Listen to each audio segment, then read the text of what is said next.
Hello, my name is Michel Birler, and in this small video I will show you how to estimate a simple model with PandasBiogeme. I will be using a dataset called Swiss Metro, and you will find it on the webpage of Biogeme, as well as information and documentation about this dataset. This video has been produced using Biogeme version 3.6. If you are using a more recent version of Biogeme, it may happen that there will be some small differences, but globally speaking, the syntax should stay stable for a while. I have created a new notebook that I will call my first model. And now I will specify the model step by step and estimate its parameters. The first step consists in importing the Python packages. First, I import Panda, which is the library that will manage the data. Then I import several modules from Biogeme, the database, the Biogeme itself, the models, and also the version. And finally, I extract an expression that will be used for Biogeme that is called beta, that we will see in a while.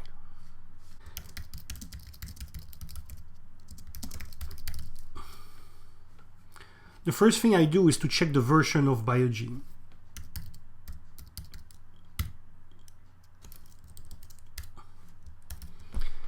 By using the getVersion function of the version module. The version of Biogeme that I'm running here is 3.2.6. So if you use a more recent version, there may be slight differences with what we will see in this video, but the global syntax will be the same. Step 2 is that we will need to prepare the data. First, we read the data from the data file. We will use the Swiss Metro example that is available on the Biogeme webpage. And we use the read CSV function of Panda to read the dat file. We specify that the columns are separated by tabs, which is the character \t here. And then we display the content of df, which is the data frame where the data has been stored. So the Jupyter Notebook gives you a subset of this data frame. You can also get some statistic if you type df.describe. For each of the column, it will give you the number, the mean, the standard error, the min, and the quantiles, and so on. So you can have a look at the data directly from Panda. Now we need to prepare this data for Biogeme, and to do this we will use the module of Biogeme called database that we have abbreviated with DB. So we create a Biogeme database that is called Swiss Metro by using the data frame that has been imported from Panda. Now it will be convenient to use the names of the variables in the data file directly as Python variables. In order to be able to do so, we need to provide a specific statement. Basically, we update the list of global variables available from Python, and we extend this by the list of variables which are in the database. We continue preparing the data by removing some of the observations available in the file. First, let's see how many observations are available now.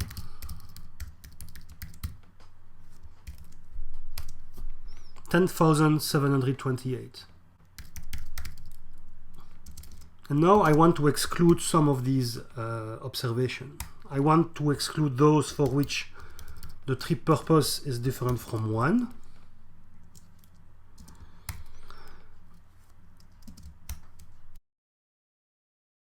And the trip purpose is different from 3. Or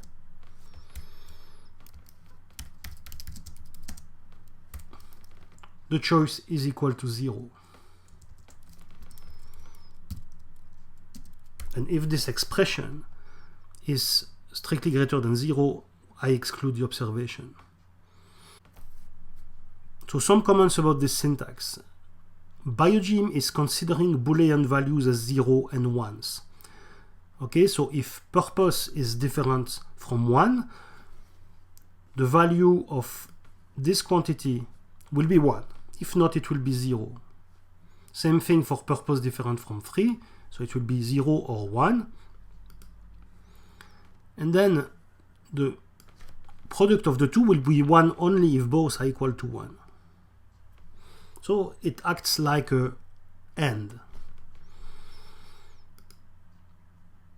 And here, if choice is equal to 0, which actually does not correspond to any valid alternative, this will be 1, and this will be added to the quantity that has been calculated before.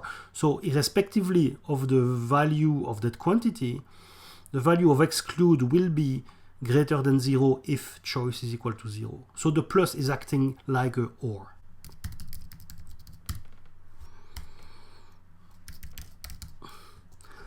And we tell the database object to remove all the observations that correspond to this condition.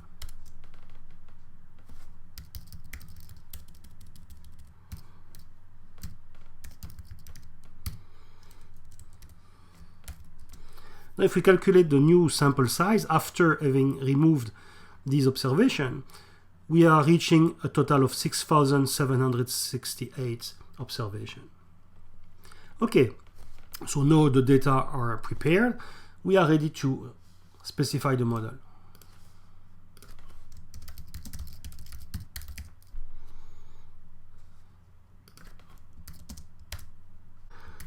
First, we need to specify the list of parameters to be estimated.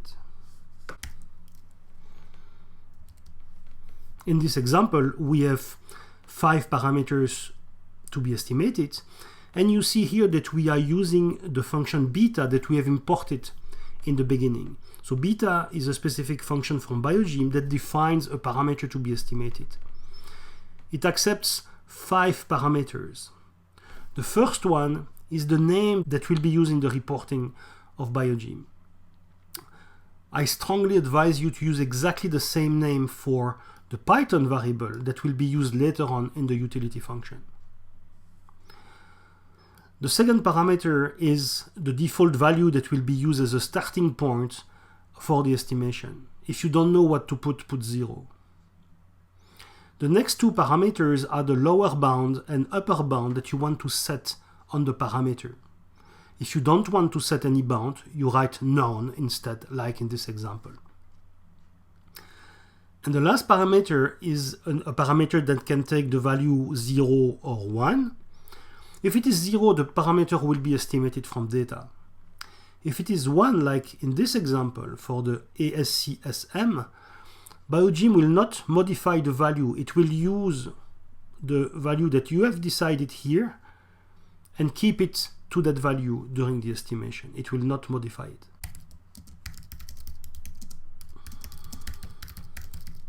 We can define new variables as well. So for example, here I will define a total of 10 new variables. The first 2 variables redefine the cost of the public transportation alternative, the Swiss Metro and the train. The reason is that if people possess a general abonnement, which is a yearly subscription, in that case they will not pay anything for a specific trip. So the cost will be equal to the cost which is in the database if people do not have a general abonnement. And if they happen to have a general abonnement, this quantity here will be 0. As it is multiplied by SMCO, then the SM cost variable will be equal to 0 for people owning a general abonnement. Same logic for train cost. We are also redefining the availability condition for car and train, which are 2 alternatives which exist and are involved in the reveal preference data. But here we consider it only if they correspond to a stated preference entry in the file. Finally, I scale the cost and time variable to have a better numerical property of the model.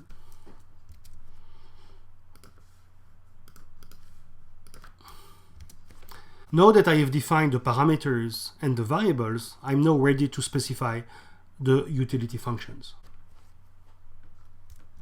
I have three alternatives, and for each of them the utility function consists in the constants plus a term associated with travel time, which is the parameter multiplied by the variable, and a term associated with cost, also a parameter multiplied by the variable. Now I need to associate these functions with a specific numbering of the alternatives, which is the one that is assumed in the data file. To do that, I create what is called a Python dictionary, which is composed of a list of two things: a key, which in this case is the number of the alternative, and the expression of the utility. So here, alternative 1 will be associated with the utility function v1, alternative 2 with utility function v2, and so on.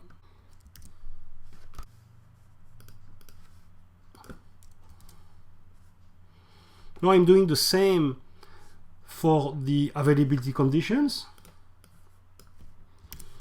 And it's the same idea. I define another dictionary called AV here, and for each alternative, I associate with it the condition that defines the availability of the alternative. In this case, it's just the name of a variable, which is either available directly in the file or that has been added above. And now to finish the model specification, I need to explain what is the contribution of each observation in the sample to the log likelihood function. In this case, we will be considering a logit model. So the log probability is given by a model called log-logit, which is available in the module models of BioGeme that we have imported above. And that takes three arguments: the dictionary of utility function, capital V, the dictionary of availability condition, AV, that you have defined just above, and here the expression that characterizes the choice, the observed choice, which typically is the name of the variable in the data file where the choice has been recorded. Now we are ready to invoke BioGeme to estimate the value of the parameters. So we need first to initialize BioGeme. To do that, we call the constructor, as it is called. Basically, we build a BioGeme object by providing the database that we have defined above and this formula logproc, which is the contribution of each observation to the log likelihood function. We also provide a name to the model. So here I call it 01 logit. This name will be used to provide names for output files later on.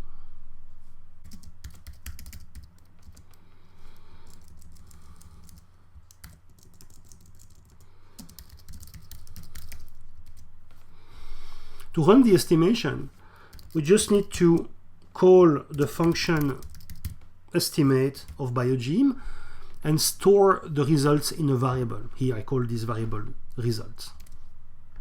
Okay, the model has been estimated. So now we are ready to read the results.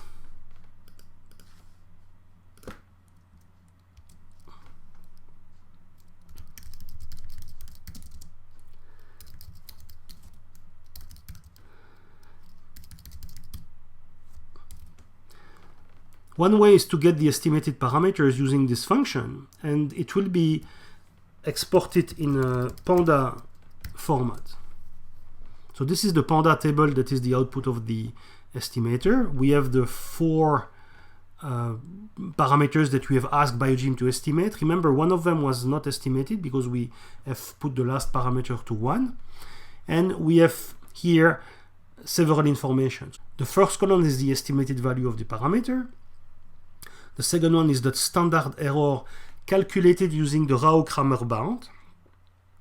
And this is the t-test, which basically is the ratio between the two previous values. And we also report the p-value, which is associated with the t-test.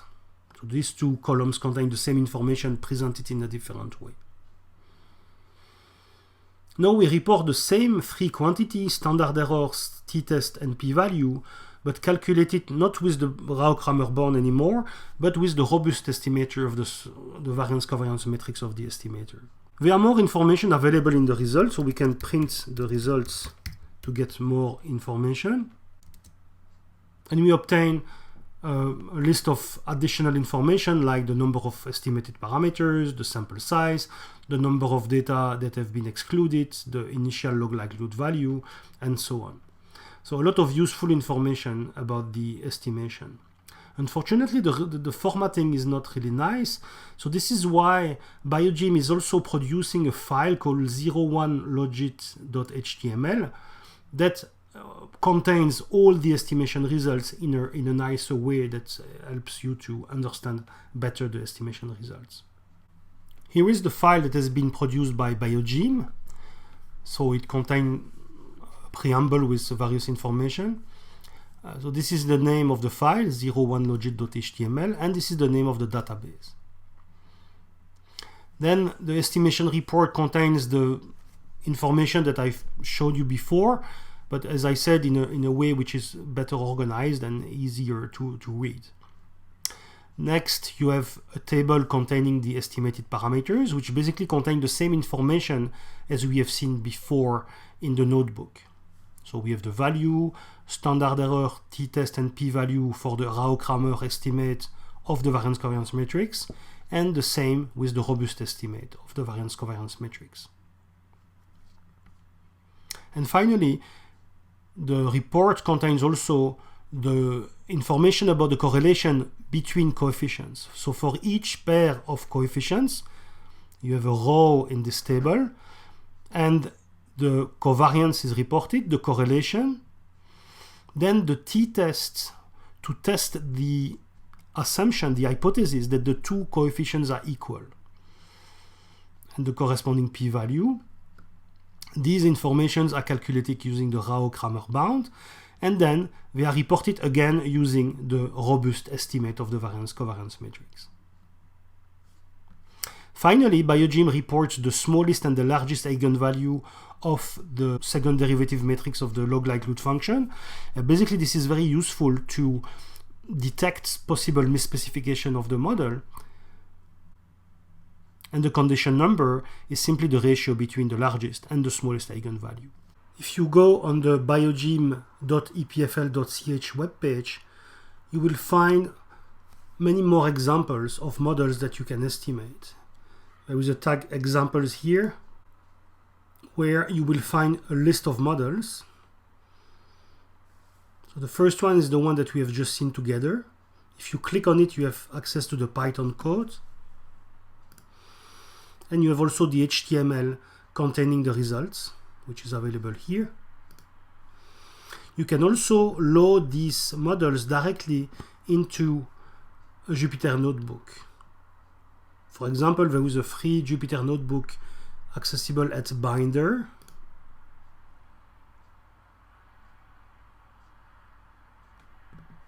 It contains the model that you have seen before, and you can run it and edit it as you would do in any Jupyter notebook on your computer.